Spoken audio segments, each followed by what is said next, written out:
সুপ্রিয় শিক্ষার্থীবৃন্দ ও অভিভাবকবৃন্দ এবং এই মুহূর্তে যে বা যারা আমার এই অনলাইন ক্লাসটি দেখছেন প্রত্যেকে জানাই উষ্ণ অভিনন্দন এবং শুভেচ্ছা। প্রিয় শিক্ষার্থীবৃন্দ, Dimla Islamia degree college online ক্লাসের পক্ষ থেকে আজকে আমি যুক্ত হয়েছি কনক কুমার অধিকারী, প্রভাষক প্রাণীবিদ্যা, ডিমলা ইসলামিয়া ডিগ্রি কলেজ, ডিমলা নীলফামারী। প্রিয় শিক্ষার্থীবৃন্দ, এর আগের ক্লাসে আমরা মানব হৃৎপিণ্ডের বহির্গঠন নিয়ে আলোচনা করেছি। আজকে আমরা আলোচনা করব মানব হৃৎপিণ্ডের অভ্যন্তরীণ গঠন নিয়ে। এই মানব হৃৎপিণ্ডের অভ্যন্তরীণ গঠন নিয়ে আলোচনা করতে গেলে আমাদের কয়েকটা শব্দ সম্পর্কে পরিচিত হতে হবে। এখানে আমি বোর্ডে উল্লেখ করেছি এই শব্দগুলো আসলে কি কি। এখানে লক্ষ্য করা যাচ্ছে যে সুপিরিয়র ভেনা কাভা, তারপরে আছে inferior vena cava, right atrium, left atrium, right ventricle, left ventricle, tricuspid valve, bicuspid valve, semilunar valve, তারপরে পালমোনারি আর্টারি, পালমোনারি ভেন। এখন আমরা একটি হৃৎপিণ্ডের যদি অভ্যন্তরীণ গঠনের স্ট্রাকচার দেখি তাহলে দেখা যায় যে এইখানে এই রকম শেপের একটি মানবদেহের হৃৎপিণ্ডের গঠনটা দেখা যায়। এখানে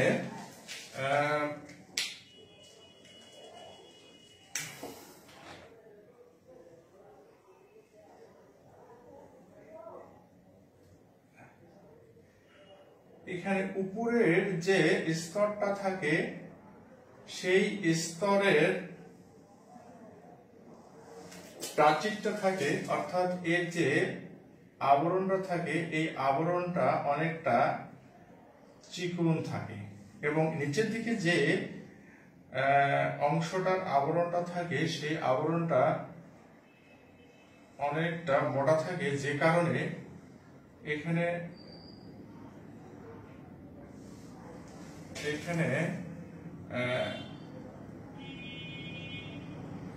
বাম নিলয় এবং ডান নিলয় থেকে যে রক্তগুলো পাম্প করে, এই পাম্প করার জন্য নিচের দিকে যে মোটা আবরণটা থাকে এই আবরণটা খুব মজবুত হয় এবং অনেকটা কার্ডিয়াক পেশি দ্বারা গঠিত থাকে।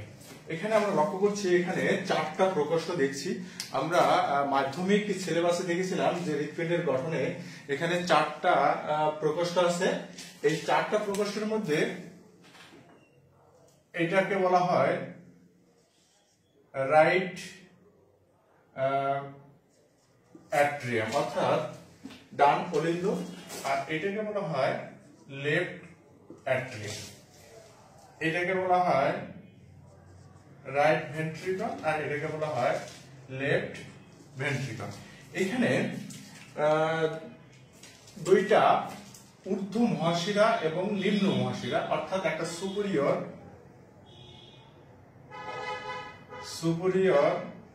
ভেনা কাভা রাইট অ্যাট্রিয়ামে এসে যুক্ত হয় এবং নিচের দিকে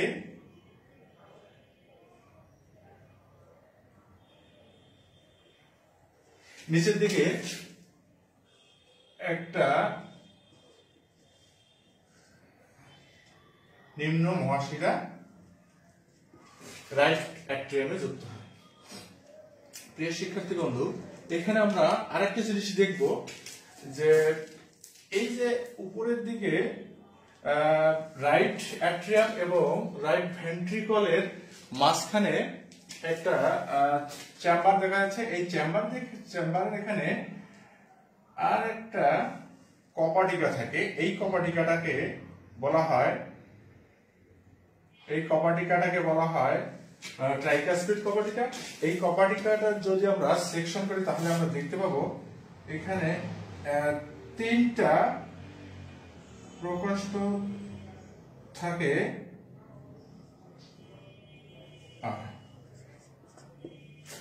এরকম আকার আকৃতির থাকে এবং এইখানে রাইট ভেন্ট্রিকল অর্থাৎ এখানে যে ডান নিলয় থাকে এই ডান নিলয় থেকে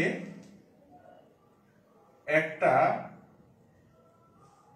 নালী বের হয়ে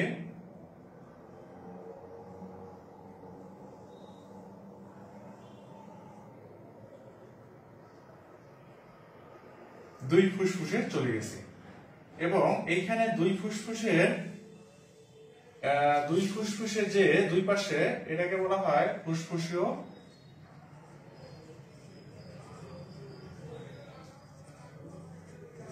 ধমনী। আর এখানে লেফট ভেন্ট্রিকল এবং লেফট আর্টারির মধ্যে অর্থাৎ বাম নিলয় এবং অলিন্দের মাঝখানে একটি ভাল্ব থাকে, যে ভাল্বটা থাকে বাইকাসপিড, অর্থাৎ এখানে এইরকম অর্থাৎ দ্বি চেম্বার বিশিষ্ট একটি ভাল্ব এখানে অবস্থান করে, যে কারণে রাইট এট্রিয়াম যখন ফুসফুসীয় শিরার মাধ্যমে অক্সিজেন সমৃদ্ধ রক্ত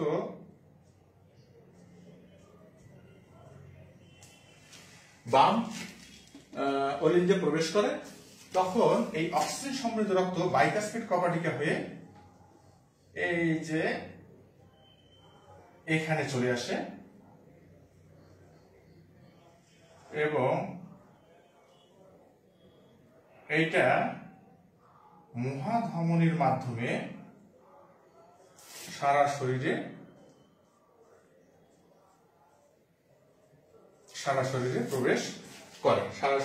প্রবেশ করে। এখানে রাইট এট্রিয়ামে আরেকটি বাংশল পিণ্ড থাকে, যে বাংশল পিণ্ডটাকে বলা হয় সাইনো অ্যাট্রিয়াল নোড, অর্থাৎ এই সাইনো অ্যাট্রিয়াল নোড এর ইলেকট্রিক স্পন্দনের কারণে হৃৎপিণ্ডটা সংকোচন এবং প্রসারিত হতে থাকে।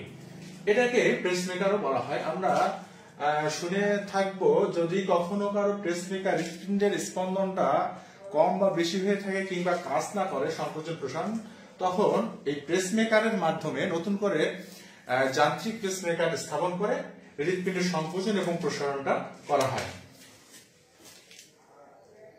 এখানে আরেকটা ভাল্ব থাকে, যে ভাল্বটা থাকে ইউস্টেশিয়ান ভাল্ব। এই ইউস্টেশিয়ান ভাল্বটা থাকে অর্থাৎ ইনফেরিয়র ভেনা কভার এবং রাইট অ্যাট্রিয়ামের সংযোগ স্থলে যে ভাল্বটা থাকে এইখানে বলা হয় ইউস্টেশিয়ান কপাটিকা। এবং করোনারি ধমনী থেকে যে রাইট অ্যাট্রিয়ামের সংযোগ স্থলে আরেকটি ভাল্ব থাকে, যে ভাল্বটাকে বলা হয় করোনারি ভাল্ব।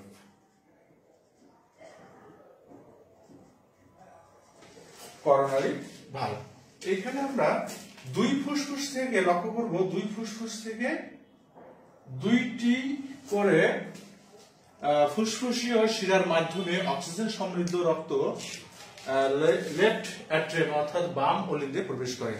আমরা জানি ধমনী এবং শিরার ক্ষেত্রে আমরা লক্ষ্য করেছি যে ধমনী সাধারণত অক্সিজেন সমৃদ্ধ রক্তটি সারা শরীরে প্রবাহিত করে, আর কার্বন ডাই অক্সাইড সমৃদ্ধ রক্ত শিরার মাধ্যমে ডান অলিন্দে প্রবেশ করে। কিন্তু যখন আমরা ফুসফুসের ধমনীর ক্ষেত্রে লক্ষ্য করব, তখন ঠিক এর বিপরীত কাজটি ঘটে থাকে। যেমন ফুসফুসের ধমনীর ক্ষেত্রে এখানে কার্বন ডাই অক্সাইড সমৃদ্ধ রক্ত রাইট ভেন্ট্রিকল থেকে দুই ফুসফুসে পরিবহন করে এবং সেইখানে অক্সিজেন সমৃদ্ধ হয়ে ফুসফুসীয় শিরার মাধ্যমে বাম অলিন্দে প্রবেশ করে এবং এই বাম অলিন্দ হয়ে বাইকাসপিড কপাটিকাকে ক্রস করে, অর্থাৎ বাইকাসপিড কপাটিকাকে ভেদ করে লেফট ভেন্ট্রিকলে চলে আসে। এবং যখন লেফট ভেন্ট্রিকলে চলে আসে ঠিক ওই মুহূর্তে এখানে একটা সেমিনুলার কপাটিকা থাকে, অর্ধচন্দ্রাকৃতির কপাটিকা থাকে, যে অর্ধচন্দ্রাকৃতির কপাটিকার মাধ্যমে এই মহাধমনীর মাধ্যমে রক্ত সারা শরীরে প্রবাহিত হয়। এখানে চিত্রতে লক্ষ্য করলে দেখা যাবে যে অলিন্দ এবং নিলয়ের ক্ষেত্রে যে তাদের যে আবরণটা আছে, এই আবরণটা অলিন্দের ক্ষেত্রে খুব ঠিক অর্থাৎ খুব চিকন এবং পাতলা আবরণ থাকে এবং নিলয়ের ক্ষেত্রে লক্ষ্য করলে দেখা যাবে এই যে আবরণটা আছে এই আবরণটা অনেকটা কার্ডিয়াক পেশি দ্বারা আবৃত থাকে এবং অনেকটা মজবুত এবং মোটা হয়, যে কারণে এখানে যে অলিন্দ এবং নিলয়ের মধ্যে যে উভয় নিলয় থেকে এক রাইট ভেন্ট্রিকল থেকে কার্বন ডাই অক্সাইড সমৃদ্ধ রক্ত পাম্প করে প্রেসার দিয়ে ফুসফুসের ধমনীতে প্রবেশ করার প্রয়োজন হয়। আর সেই কারণে এই যে মোটা পুরু যে আবরণটা আছে এই আবরণটাই কিন্তু খুব চাপ দিয়ে সেই রক্তগুলোকে ফুসফুসের মধ্যে পাঠিয়ে দেয়। আবার লেফট ভেন্ট্রিকলের ক্ষেত্রেও দেখা যায় যে এই যে মোটা পুরু যে আবরণটা আছে এই আবরণের সংকোচন এবং প্রসারণের কারণেই কিন্তু এখানে সেমিনুলার কোপার্টিকা ভেদ করে অক্সিজেন সমৃদ্ধ রক্ত মহাধমনীর মাধ্যমে সারা দেহে পরিবাহিত করে। আমরা যদি এখানে লক্ষ্য করি রক্ত সঞ্চালনের প্রক্রিয়াটা, তাহলে দেখা যাবে এখানে প্রথমেই ঊর্ধ্ব মহাশিরা এবং নিম্ন মহাশিরা থেকে, অর্থাৎ এখানে এসভিসি সুপিরিয়র ভেনা কাভা এবং ইনফেরিয়র ভেনা কাভা থেকে রক্তটা চলে যাচ্ছে রাইট অ্যাট্রিয়াম এবং রাইট অ্যাট্রিয়াম হয়ে এখানে ট্রাইকাসপিড কপাটিকার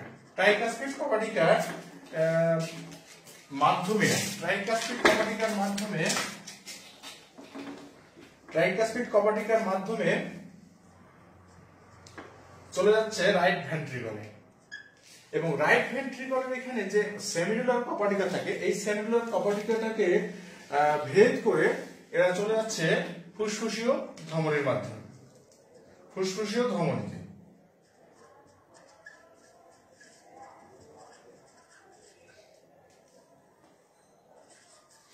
এবং ফুসফুসীয় ধমনী হয়ে ফুসফুস থেকে চলে এসে ফুসফুসীয় শিরার মাধ্যমে